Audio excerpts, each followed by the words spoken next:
the band Mark Cashin and the Lil Hussys. We have Mark and also Jethro. So welcome to 2RRR FM, guys. Thanks for having us, Big Daddy. No worries. And Jethro, it's your birthday today too. Yeah, it is. Should we all go into song? 21 years old? Yep. Right. Actually, can you check with the microphones on there? Yeah, I could have, just thinking. Sorry about that. Okay, yeah, 21. So congratulations for your birthday there, Jethro, and you're the drummer with the Lil Hussys. Sure. Which is, I guess, well, Mark, you're the main songwriter and guitarist with the band. Is that sort of the case? Yeah, for this one, On the Bed of Light, I sort of started the ball rolling with the solo effort on that one. We had players, of course, come into the studio, but it's great now to know that I've got the band, the Lil Hussys, that supports and complements the album. It's actually been said that it's good, the album, but it's great to see us live. It's so much more powerful, so it excites me. Oh, good. And is that your first album? First solo album, yeah. All right. So you've previously been in a few bands? I've done an EP with a band called Smash Palace. It's a Newcastle act. We toured the East Coast and unfortunately lost a bass player, so we moved on from that. And how about yourself, Jethro? You've had background in various bands? Or? Yeah, well, I've basically been with one band for the last 6 years since I was in high school, and that was up in Cairns, and that was more of the heavier spectrum of the whole music and everything. And when Mark gave me this opportunity to come down, I couldn't pass it up, you know. It happened through Mark Cashin, myself, and Lil Hussys, second person there.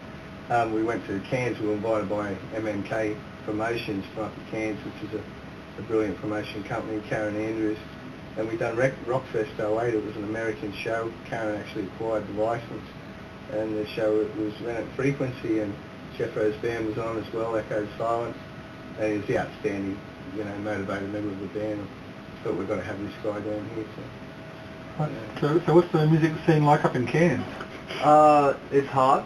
It's definitely hard. I imagine, because Sydney is hard enough, but here the problem is we've got lots of bands with very few venues. That's right. So it's the same up there, but... Yeah, it's definitely lacking venues. I'd imagine too it'd be hard for a regional band up there that can have more of a touristy sort of... Yeah, definitely, that's right. It's a lot more of the cover scene, top 40 type stuff. I mean, a nice part of the earth, all the same. Yeah. Okay. And you're based down in Sydney now? Yep, moved down 4 days ago. Yeah, he's actually taken over one section of the house, so it's good. Yeah. Need to fill up with such, yeah. Right.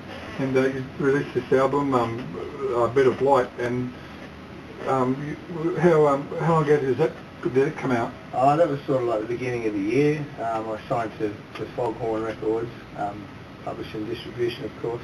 There's another album on the way, and because through MGM, it's sort of worldwide now. We've been enjoying airplay with Black and Blue. Also playing a couple of other tracks off the album, 30 stations across LA and up into North Carolina and New York. Plan to get ourselves over there in July. We've been sort of booked for the Whiskey Go-Go in the Viper Room, which is great. And we'll do a live performance on Arrow FM. All right. Yeah. Well, before that we've got Melbourne, so a 2-week tour of Melbourne in April. So. Okay. Well, we'll play a track from your album. There's a song called Black and Blue from Mark Cashin and the Lil Hussys. Mark Cashin and the Lil Hussys. You're tuned to 2RRR FM, the Sydney Sound Show with Big Daddy K. Then this year with me we have two members of the Lil Hussys. We have Mark Cashin and also drummer Jethro is in the studio with us as well. And we've just come back from Melbourne. You were saying, and you've done a video. Is that for Black and Blue? Was that the? It's for a new single, Kev. It's actually a write, which is mainly probably for the American market, but we hope it's for the Australian one too. And it's a song called California. That's just a story of broken-hearted people that should have got there 15 years ago that didn't, and the video portrays that visual. So it's great. That was an experience. So it was a great week. We were with friends down in the Noise Bar. There were some great musicians. Up in Brunswick, just in the north of the city. Yeah. Right. And you write a lot of songs about a lot of various things, like you were talking about that last song, but also I noticed you do songs about the environment as well as relationships and even a bit of introspective sort of songs as well. I'll never forget the day the tsunami wiped out half of Asia, and I just thought, well, the Twin Towers falling can go in that one, the bombing in Bali, just a compilation of all events at the time. Yeah. Well, I mean, certainly there's a lot of things happening in the world these days, and certainly is now. We've put on Rachel Griffin management. She's working for the band really hard, breaking fingers on the computer. We've got Rachel in the studio with us at the moment. Do you want to say hello there, Rachel? Oh, is she here?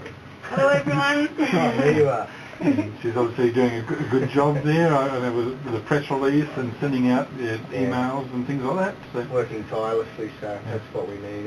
It's a hard road out there, you know that. We believe that we've got a product that's sort of suitable for the world, so Rachel's in there fighting for us out of the corner. And so you find that Australian artists are getting a bit more attention overseas these days? Yeah, it was actually funny, like MySpace was where, you know, the MySpace site, Mark Cashin Band, MySpace URL, and the Facebook, and that's where D.D. Thornton from North Carolina first discovered the songs, and she put them straight into the playlist, and it's great. We've got Coldplay, you've got Chili Peppers, Pearl Jam, Mark Cashin, Nirvana, Whitesnake, Alice Cooper, Fall Out Boy, Chemical Romance, so many bands. It's good to be in their company. For sure. Yeah. And who you say you've got some shows lined up in America? You got any bands that you'll be performing with over there? Do you know? Or? We hope to sit before something really great at the Whiskey A Go-Go. It's in the system now, trying to get worked out. So yeah. Great. Oh, well, it's a bit of a legendary venue too, isn't it? Yeah, it certainly is. Nothing will stop us from playing the Whiskey. All right. And so who are your main influences on your songwriting and music generally, would you say, artists? Everyone and anyone. It could be a lyric line, you know what I mean? I'm not influenced by a song. I'm influenced by a sound or a line or a word, you know, a little melody riff. I really loved the days of Supertramp, the Police, the Kiss thing. And there was so much going on. How could you put it into one influence? Yeah. Right. Okay. We'll play another track from your album. There's a song called War on the Inside from Mark Cashin and Lil Hussys.